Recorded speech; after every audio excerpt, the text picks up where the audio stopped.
First story. My ungrateful stepdaughter humiliated me. So I demanded my girlfriend ground her entitled daughter, chop her hair off, and take away her console as punishment. She refused. So I punished her daughter myself and left her out on a snowy day until she got bruises. Now I'm regretting every goddamn thing I did. They abandoned me. I'm 33M. I've been with my girlfriend 30F for just over 2.5 years. We've lived together for about 10 months. She has a 4-year-old daughter from a previous relationship. Her biological father is completely out of the picture. He hasn't seen her since birth. Doesn't pay support, nothing. She refers to me by my first name, which I prefer because I've never wanted kids, and was clear about that from the beginning. I only moved in because I thought we could make it work.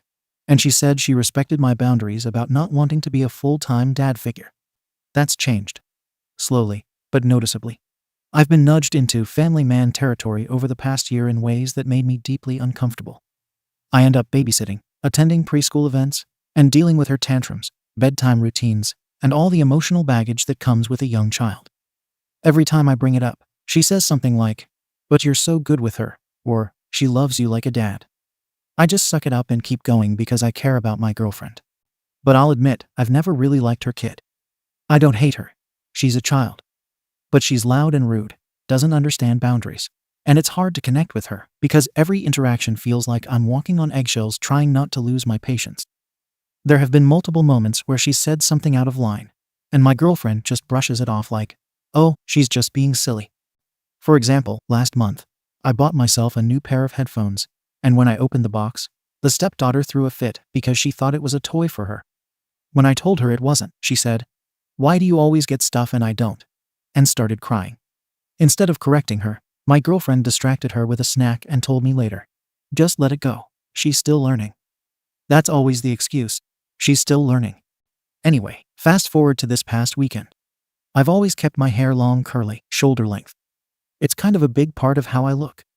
But I hadn't cut it in almost a year, and it was getting hard to manage. I started feeling self-conscious because it looked less intentional and more like I didn't groom myself. My girlfriend has always said she liked it, so I kept it for a while. But I finally decided to cut it short. My girlfriend thought it would be cute if her daughter and I went to get haircuts together. I didn't love the idea of a bonding activity, but I figured, fine. Let's just get it over with. I agreed, and we booked appointments for the same day. We get to the salon. I go first. The stylist does a good job, honestly. But the second I turn around in the mirror, I already feel weird. It's not that it looks bad, it just looks unfamiliar. I'm feeling exposed and uncomfortable. But I smile and act like it's fine. I walk back to the waiting area where my girlfriend and her daughter are sitting. There are 2 older guys across the room reading newspapers. I sit down, and the moment the kid looks up at me, she bursts out laughing and says, loud as hell, "You look silly." I don't know how to describe the feeling, but it hit me like a slap. I was already feeling self-conscious and vulnerable, and here I am getting laughed at by a kid I don't even want in my life to begin with. My girlfriend immediately goes into mum mode and tells her, "Hey, that's not polite. You wouldn't like it if someone laughed at you, etc." And the kid mumbles, "Oh yeah, oopsie," turns to me and says, "I'm sorry, my name. I just think you look silly with no curly curls. I'm sorry for laughing." It didn't feel like an apology. It felt like she was parroting what she thought would get her out of trouble. My girlfriend looked at me like, "See? All better." But I wasn't fine. I got up, said, "Way too effing rude," and walked outside. I know it seems like an overreaction, but this wasn't about one comment. It was months of pent-up frustration over having to constantly accommodate a kid I didn't sign up for, getting laughed at while already feeling insecure, and knowing damn well that if I ever said something remotely that disrespectful to an adult at her age, my parents would have pulled me aside and made sure I learned something from it. Here, she giggles, says, "Oopsie," and it's forgiven in seconds. I went back inside and said to my girlfriend, "Outside, now." Once we stepped out, I told her I wanted her to either cancel the kid's haircut or have it cut short, and that she needed to actually discipline her. At the very least, she should take away her Nintendo 2DS for the day and put her to bed early. She looked at me like I was insane. She said, "She already apologized. I'm not punishing her for that. She's 4. I said, "She's 4 and rude, and you're teaching her there are no consequences for anything." She refused. She said it wasn't that serious, and she wasn't going to make her miss her haircut over it. I told her if she wasn't going to back me up, then I was leaving. She didn't stop me. I walked away, angry, not sure what I was going to do. I didn't answer her calls.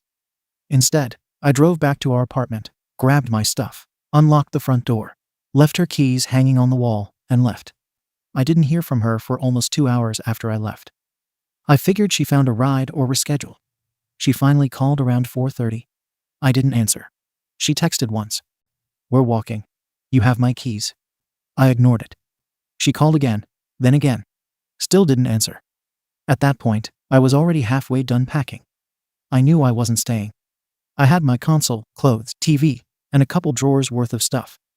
Before I left, I made sure the door was unlocked and left her keys on the hook by the door. It was the same hook where she always put them, right next to the light switch. I left around 5:15. It was snowing. Not hard, but that wet kind that melts just enough to make your socks useless in minutes. Slush everywhere, sidewalks still half frozen. I parked at my friend's place and stayed there for the night. She finally got through to me by text around 6:30. She said she and her daughter had to walk the full 20 minutes home, mostly along snowbanks because the sidewalks were too iced over. The kid was crying because her feet were soaked. My girlfriend was furious because she said she'd been having pelvic pressure lately, and walking through snow made it worse. She's not pregnant, she has some medical thing where standing or walking too long causes pain. We've seen the doctor about it before.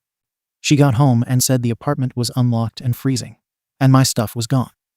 She found the keys and said she'd assumed I was coming back. When she realized I wasn't, she texted, "You left us stranded. Why would you do that?" I finally replied around 7. "That was your consequence for refusing to hold your kid accountable. You expect me to play stepdad, but you won't even back me up once." She blew up. Said I was cruel, petty, and abusive. That I endangered them. That it was my responsibility to get them home safe if I was the one who left. I've spent months watching my boundaries get erased. She wanted to treat me like a father when it suited her. But the moment I asked for basic respect, I was too harsh. Her daughter gets to cross every line because she's 4, and apparently 4 means never wrong. She said I made her daughter cry. That she was confused and scared because I stormed out. That she asked if I was coming back, and my girlfriend had to lie and say yes. I didn't respond to that one. Here's the part where I know people will have strong opinions. I think leaving was fair. If she won't correct her daughter for disrespecting me to my face, why am I staying? Why am I bending over backwards to help raise a child when my only ask some support in enforcing boundaries gets thrown out? It's not just the haircut thing. That was the tipping point. Let me give a few other examples. 3 weeks ago, the stepdaughter dumped my bowl of cereal on the couch because I wanted the blue bowl. Girlfriend told her, "That's not nice," and handed her the blue bowl without a timeout or anything. She regularly interrupts when I'm on the phone for work, screaming that she wants to play or demanding snacks. And if I say, "Not now," I get told I'm too cold. She once told me, "You're not my real dad anyway." Which is fine, because I'm not. But when I told my girlfriend that hurt, she just shrugged and said, "Well, she's not wrong. It's always a joke, or a phase, or just a kid being a kid." But I'm not allowed to get upset. I'm supposed to take it, reset, and act like it didn't happen. This haircut thing was different because I was already raw. I've had long curly hair since I was 20. It's a part of how people know me. I finally cut it, felt vulnerable, and the first thing out of her daughter's mouth was to laugh at me. Not a giggle. A loud, mocking laugh in a quiet room with strangers watching.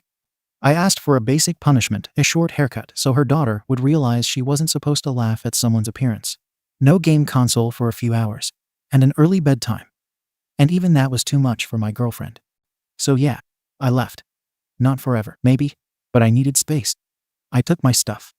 I went somewhere safe. I didn't slam doors or call anyone names. I just opted out. Now she's telling people I abandoned them. Her friends are calling me a deadbeat, even though I'm not her kid's father and never wanted to be. One of her friends texted me, "You left a child in the snow over a haircut." That's not what happened, but that's the story she's running with. I don't know anymore. Maybe I overreacted. Maybe I let everything boil over at once. But I honestly felt like I was being pushed into a life I never signed up for. And the moment I stood up for myself, I was treated like I was heartless. Ada? Comments. Comment 1. Jesus, you're the YT and a coward on top of it. You knew for months that you didn't want to be in that stepdad role, and you just kept swallowing it until it festered into straight-up contempt. Instead of breaking up like a grown-arse adult, you stuck around building resentment towards a toddler. She laughed at your haircut, dude. Not your trauma. Not your bank account. Your hair. You're the 33-year-old in this equation. That wasn't pent-up frustration that justified leaving them stranded. That was a grown man throwing a tantrum because a kid bruised his ego. And let's be real. You wanted her to hurt the way you felt hurt, and you used her daughter to do it. That's some emotionally manipulative crap. And I say that as someone who agrees you should have never been pushed into that family role. But leaving her without a way home in bad weather. Taking your stuff and ghosting her. Nah, you just nuked it from orbit instead of using your words like a goddamn adult. Comment 2. Hard YTA. You stayed. You chose to move in. You knew the kid existed. You knew her dad was out of the picture. And you still decided, yeah, I'll take that on, even though you didn't want kids. That was your mistake. But instead of being honest or setting firm boundaries, you simmered in your resentment until a child said the most 4-year-old thing possible, and you snapped. You punished a woman and her daughter for your own bottled-up bullshit. You left them out in freezing weather, knowing the sidewalks were dangerous, knowing she had a medical condition, and knowing they had no other way home. And you called it a consequence. No, dude, that was punishment. That was cruelty. Effing hell, if a stranger did that to a woman and child, we'd call it neglect. But you were her partner. That's not just an arsehole move. That's effing deranged. Comment 3. YTA. What the actual F is wrong with you? She's 4. Everything is funny to a 4-year-old. You got a haircut, and she laughed. That's not a personal attack. That's a toddler reacting to something new in the only way toddlers know how, with unfiltered honesty. She even apologized. And instead of being the adult you supposedly are, you stormed off like some moody teenager, and then abandoned a woman and a small child in the goddamn snow to make a point. You absolute psycho. You could have talked to your girlfriend later. You could have just said, I need space. You could have ended the relationship like an adult. Instead, you used this kid's harmless comment as an excuse to finally unleash all the resentment you've been stewing in. You didn't just leave. You deliberately set them up to suffer for not disciplining her over words. You're not a victim here. You're a coward who weaponized weather and guilt like a effing lunatic. Update. I wanted to post a follow-up because everything blew up a lot harder than I expected. I'm not here for sympathy, and I'm not pretending people didn't have valid criticism. But the situation took turns I didn't think were possible, and I guess I need to get this out. After I made the original post, I cooled off for about 2 days. During that time, I stayed at my friend Mark's apartment. Mark was neutral at first. He didn't know the full story yet. But once my girlfriend talked to a couple of mutuals and word started spreading, the tone around me changed fast. The first thing that happened, her family and friends iced me out completely. Her sister texted Mark and said he should kick me out because I abandoned a child in an unsafe environment, and that I was emotionally dangerous. When Mark showed me the messages, I could tell he suddenly didn't want to be associated with the drama.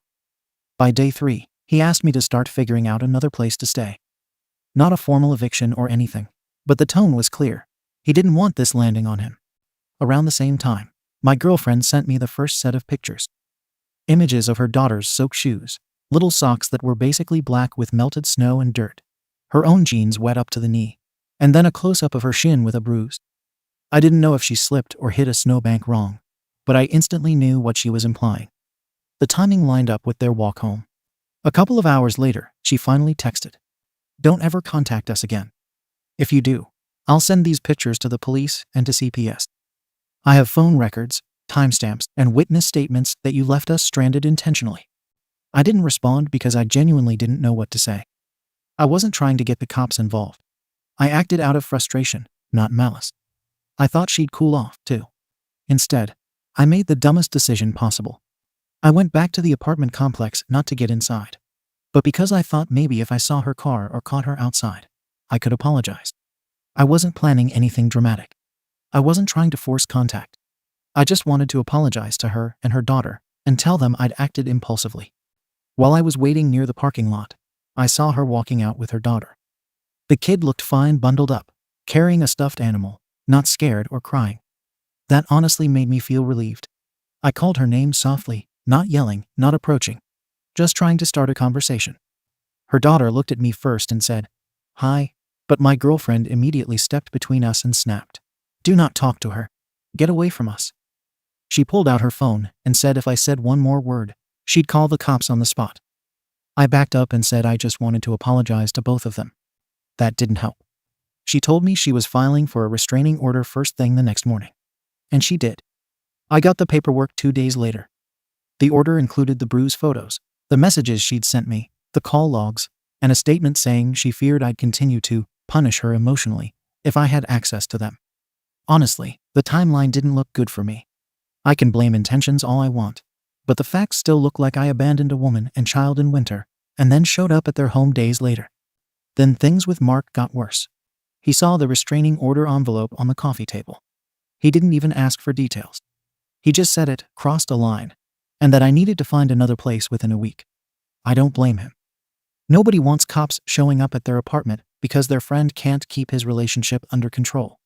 Within that same week, one by one, everyone stopped responding to me. Mutual friends, and even my sister told me she needed space from the drama. I wasn't being physically violent, and I wasn't threatening anyone. But the narrative around me was solid. A guy emotionally unstable enough to leave a child in the cold. Even after all of that, I still didn't feel like the monster everyone painted me as. I know this is where people will say I should feel guilt or have some huge emotional awakening, but I honestly didn't. I wasn't sitting there thinking, wow, I'm an abuser. I was thinking, I acted out of frustration and didn't mean for it to go that far. I know that doesn't make it okay, I'm just being honest about where my head has been. I did try therapy. One session. The therapist asked about my childhood after I explained the situation. I told her about how my parents used shame as discipline, and how I always felt humiliated when I messed up as a kid. She tried connecting that to why the haircut incident triggered me so badly. I didn't disagree, but it didn't suddenly change how I felt or make me feel like I'd grown as a person. I stopped going after the second appointment because it didn't feel productive. My girlfriend mailed me the rest of my belongings through her lawyer. The letter inside said if I attempted to reach out directly, or through anyone else, she'd forward every piece of documentation to the police and CPS. She had screenshots of everything, including messages where I said leaving them was her punishment. Seeing that in printed form made me realize how bad it looked. Right now, I'm staying at a cheap weekly rental on the edge of town. I haven't talked to anyone, the front desk lady. I'm not spiraling or having panic attacks or anything dramatic. I just feel flat. Detached. I don't feel like some criminal. I don't feel like a redeemed man either. The whole situation feels like something that happened to someone else. I keep telling myself I didn't mean to hurt anyone. I acted out of frustration. I didn't think the walk home would become such a big deal. I didn't think she'd actually follow through with a restraining order. I didn't think everyone would take her side so completely. But intention doesn't erase consequences. I'm starting to accept that, even if I still don't feel remorse the way people expect. That's where things stand. I don't expect reconciliation. I don't expect forgiveness. I just wanted to update. Comments. Comment 1. This is terrifying, honestly. You keep saying, I didn't mean to hurt anyone. But what the hell did you think was going to happen when you left a 4-year-old and her mother to walk home in slush and ice? You planned it. You took the keys, packed your SHT, and left that door unlocked, knowing she had no ride, no backup, and physical issues. That's not a lapse in judgment, that's calculated cruelty. You wanted them to suffer to prove a point. And now you're acting like a ghost in your own story, like, oh well, guess that's how things go. It's creepy. No ownership, no actual apology, just distance, and this hollow emotional shrug. You say you didn't feel like a monster, but you sure as hell acted like one. And the kicker? You still think you're the one people should feel sorry for. Unreal. Comment 2. OP, you seriously need to stop blaming everyone around you for the life you willingly signed up for. You moved in with a woman and her child. You knew her kid was part of the deal, and instead of opting out, you decided to hang around and stew in resentment. You could have left months ago, but you didn't. You stayed until you could create a narrative that made you feel justified walking out. That's manipulative. Also, her getting a restraining order. Smart. She was protecting her kid. You were warned not to contact them. Then you deliberately returned to the apartment complex, approached them, and thought that just wanting to apologize would make it okay. That's boundary stomping. Your whole post reads like you think you're the tragic antihero. But in reality, you're a guy who escalated emotional neglect to actual endangerment, and then tried to reframe it like a breakup gone wrong. Comment 3. I'm not going to pile on like everyone else. Yes, YTA, obviously. But here's what's really jumping out at me. You seem completely emotionally disconnected from the harm you caused. Not in a sociopathic way. More like someone who's never actually been forced to think about other people's emotional experiences. You say you didn't feel remorse, but the whole situation demands remorse. Not performative guilt. Real, internal OSHT. I effed this up and caused harm type awareness. That's missing. You didn't just act out of frustration. You engineered the perfect storm for a fallout and then distanced yourself like a bystander. That emotional detachment. That's what makes people so disturbed by your story. It's not that you made a mistake. It's that you still can't connect the dots between your actions and the very real pain you caused a little girl and her mother. Update. I didn't think things could get worse after the restraining order, but they did. My life has basically unraveled in every direction, and I'm not even sure what to do anymore. I'm writing this out because I don't have anybody left to talk to. After living in that weekly rental for a bit, my money started drying up faster than I expected. I didn't have savings because most of my money used to go towards the apartment and supporting my ex and her kid. With Mark kicking me out and no other friends willing to offer a couch, I ended up staying in my car for a while. Then the car started having issues. The battery kept dying in the cold, and eventually I had to leave it parked near a shopping plaza. I didn't have the cash to fix it. That's when things got dangerous. One night, while I was trying to sleep behind the plaza, a group of teenagers or young guys, I don't know, came around the lot yelling and messing around. One of them saw me sitting against the wall and started taunting me. I ignored it, but they kept going. Before I could even stand up, they rushed me. I don't know if they were drunk or just idiots looking for trouble, but they shoved me down, kicked me a few times, and took the few things I had on me: my headphones, a hoodie, and an old backpack with almost nothing in it. Nothing serious got broken, just bruises and a cut on my cheek, but it shook me. I didn't report it because I didn't want to sit in a police station for hours explaining why I was living behind a shopping center. A few days after that, I ran into someone from my past, some guy named Leon who I used to bully in middle school. I honestly didn't even recognize him at first, but he sure remembered me. I was sitting outside a gas station heating my hands over one of those little metal ashtray things, and he came out, looked at me for a second, and said, "Holy SHT, look at you now." I didn't respond. He smirked and said something like, "Guess life comes back around, huh?" Then he walked off.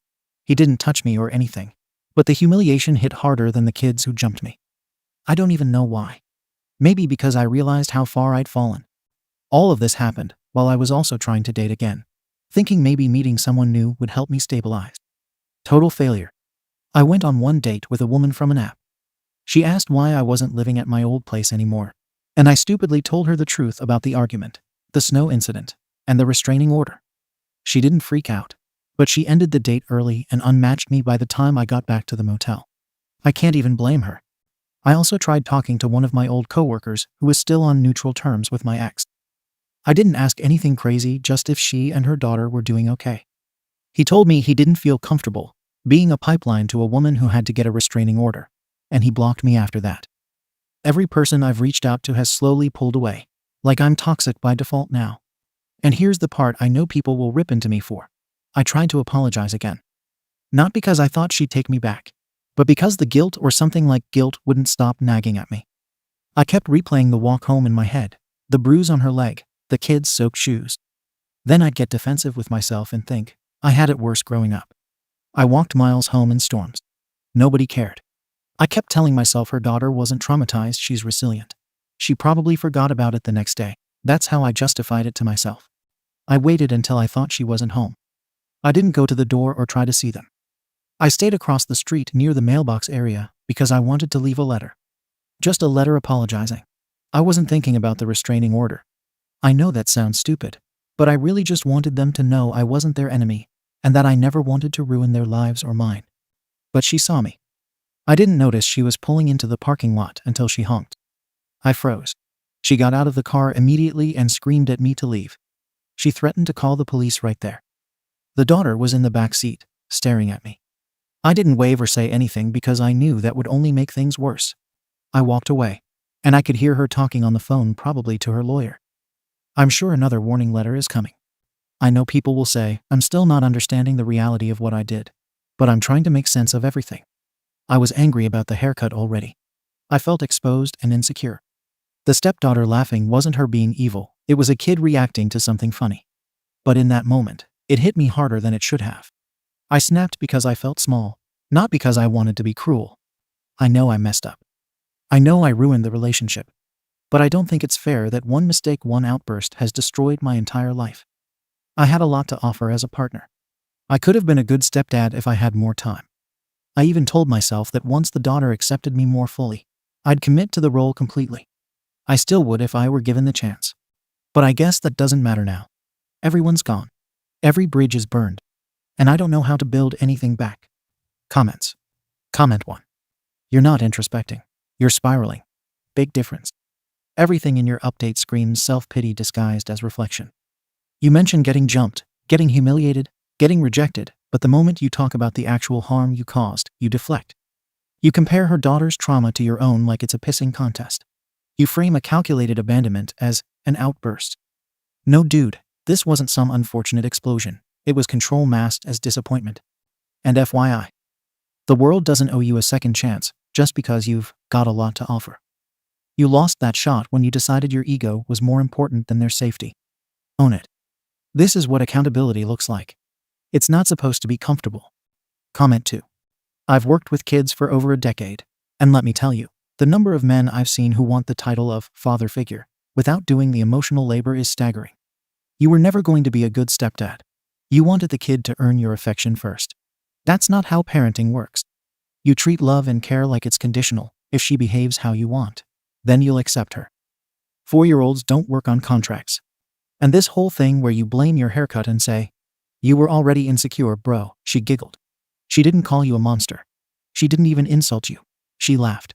You blew up because deep down, you were already pissed you were in a family you didn't actually want to be part of. And you punished them for it. That's not one mistake. That's a pattern finally peaking. Comment 3. You keep acting like you're being crucified for a single bad moment. But everything you've written screams that you've never taken a single real step towards accountability. You don't feel bad for what you did, you feel bad that it cost you everything. And that's not remorse. That's a consequence. You call it unfair, but what's really unfair is that your ex and her daughter had to learn the hard way what kind of man you were. You say you want to be a good dad, cool. You had the chance. You burned it. That door's closed. Move on. And stay the F away like she asked. Second story. My sister found out she was adopted, and my parents made her a golden child, neglecting me, buying her a car on my birthday. Then I overheard them saying my sister was chosen without hormones. I told them I stormed in and asked, "So I'm not family?" And they demanded I apologize to my sister for interrupting their convo. I am 15F, and I have an older sister, Leela 17F. Recently, I found out that Leela was adopted before I was born. My mother was considered infertile. I was a 1 in a million miracle baby that defied the odds. So she and my father adopted Leela. Throughout my life, they've been pretty good parents. They love us both, and they've never treated Leela and me any differently. But then Leela discovered she was adopted, and no, they didn't tell either of us. After some initial, "Why didn't you tell me?" and identity issues, Leela seemed fine. I don't know if she was, but she seemed normal. She was at first angry at them for keeping it a secret, but eventually cooled off. But for the past 4 months, my parents have been prioritizing Leela. They told me they assure Leela that blood doesn't change family makeup for keeping the fact she was adopted from Herrick. I think they feel guilty. I get wanting to reassure Leela that, blood or not, she is a part of this family. But they have been continuously favoring Leela for these past months. They missed my high school play, instead staying home and serving snacks to Leela and her friends during movie night. On my birthday, they got Leela a freaking car. For my birthday, they've been going on dates with her, serving her favorite meals, getting her little gifts, getting nothing from me, and missing out on my things for Leela. I'm really not trying to sound like a spoiled brat, but I feel like in trying to make Leela feel like she still belongs, they're neglecting me. I don't even think Leela wants it. I mean, what 17-year-old wants to spend loads of time with her parents? It all came boiling out last Monday. There was traffic on my way home from school, so my parents and Leela were eating dinner. They had gotten Chinese from Leela's favorite restaurant, and were all eating when I walked in. I overheard my mom telling Leela, "We chose you for our family. I loved you even without birthing you, without hormones telling me to." I feel like that's the most important thing of all. I don't know, but it kind of felt like a dig.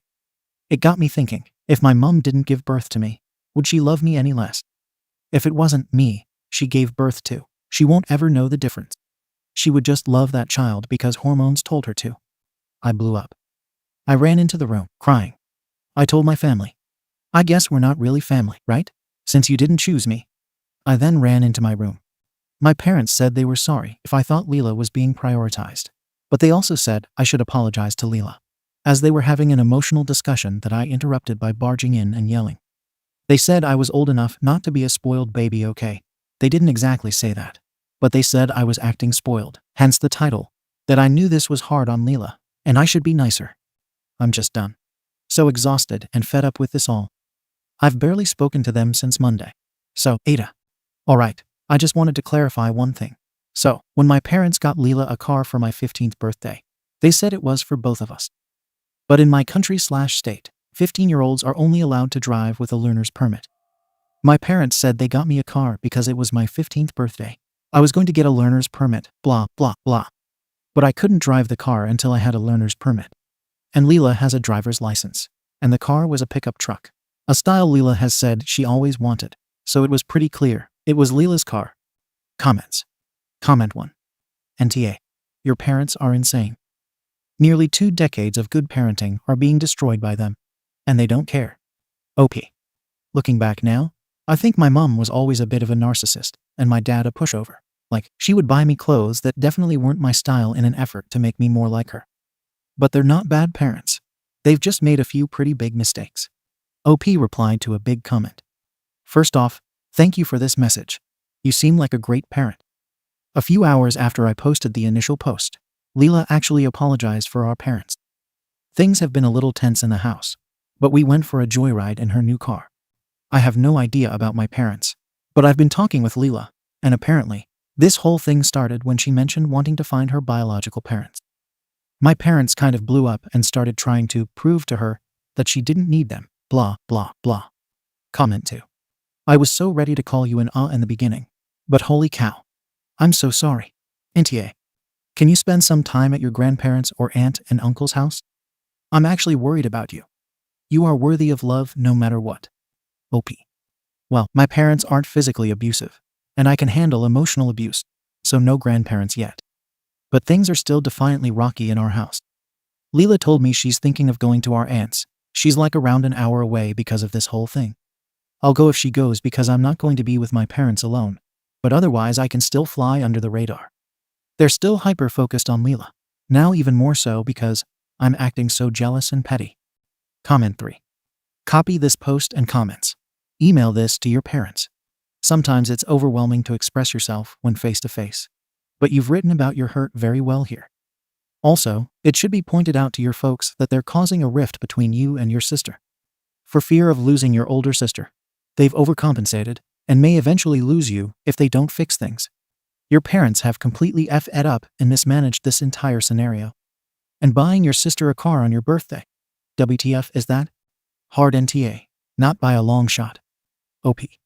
I'm going to do that. They were really good parents when I was younger, and I love my sister. I just want things to go back to normal. Update. So, update time.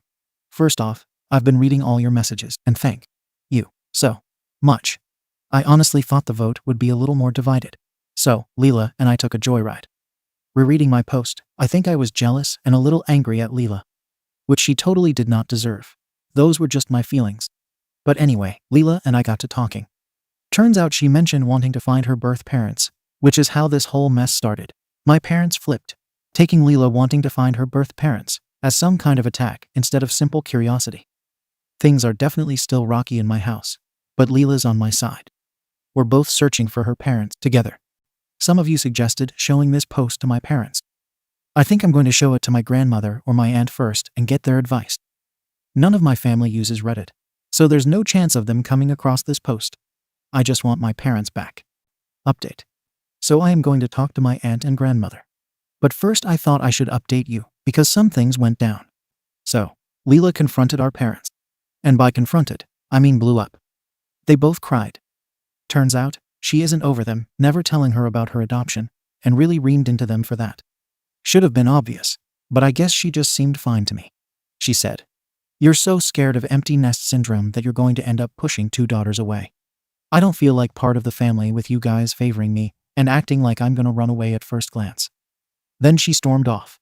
Because of this little spat, my dad actually gave me a real apology, not butts or gaslighting.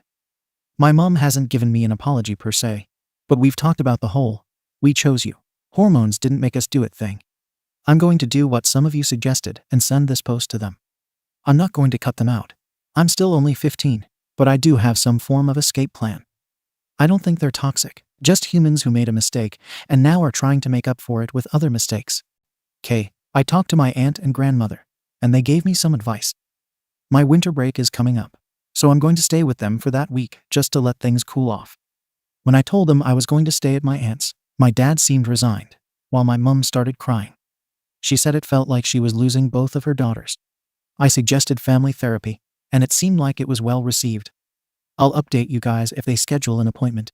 For right now, I'm just operating like I'm permanently moving out and seeing what comes from there. Update. I don't think anyone really cares about this, but I recently reread my old post and decided to write a short update. In my last post, I talked about how my parents were kind of narcissistic. Not true, just 15-year-old me experiencing teenage angst and starting her emo phase. Being sometimes self-centered or attention-seeking is completely different from being a narcissist. My experience doesn't even come close to someone who was actually raised under that abuse. It's a late apology, but I'm sorry. Leela and I are good. Better now since she actually went away to college, and I realize I like spending time with her when I'm not forced to be in her proximity. We send each other random memes and texts, but we don't see each other that often. She did reconnect with her bio family. My parents and I flew out to meet them, and they were so nice.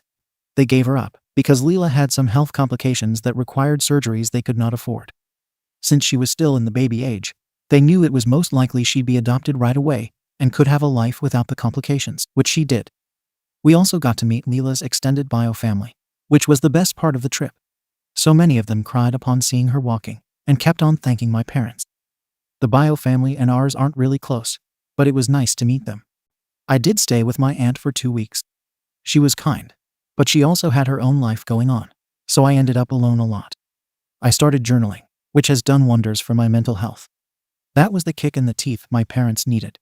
They looked for therapies, but it took another few months before they found one covered by their insurance. In the meantime, I moved back in, and it was bad and good. We argued because I was a kid, still am, but my mum and dad did this thing where they chose one singular spot for each of us where we'd hang out. From mine, it was this spa around half an hour away for my dad, and a small dog park for my mum. We also adopted a dog. Anyway, now I'm applying to colleges, and life sucks. Comments. Comment 1. In your original post, you mentioned maybe showing it to your parents. Did you ever get to do that? OP. Yes, sorry, I thought I already mentioned that. I showed my aunt before I showed my parents, and asked if I could stay with her over winter break. During winter break, I sent the post to my parents, so I was out of the firing range just in case. That's when they started trying to get me to come home and looking for therapy. Comment 2. Lolled at your last line. I hope that was meant to be funny. Comment 3. I laughed too. Having a daughter who is now in 3rd year uni, having come out the other side of the hell process, that is university application time. I have lots of sympathy for OP. But glad to hear her update, and that things are getting worked out. Her parents sounded unbalanced, but it also sounds like they are trying to right the ship. Comment 4. I'm glad to hear you and Leela and your parents are doing better. Being a teenager is hard. Emotions are very intense. Both you and Leela went through a big learning situation that your parents thought they'd be able to hide from both of you. They were unprepared and handled it terribly. Thanks for the updates. Good luck with college. Thank you for watching the video. If you are interested in listening to these kinds of stories, we've got more in store for you. Simply subscribe to our channel, hit the like button, and share it with your friends.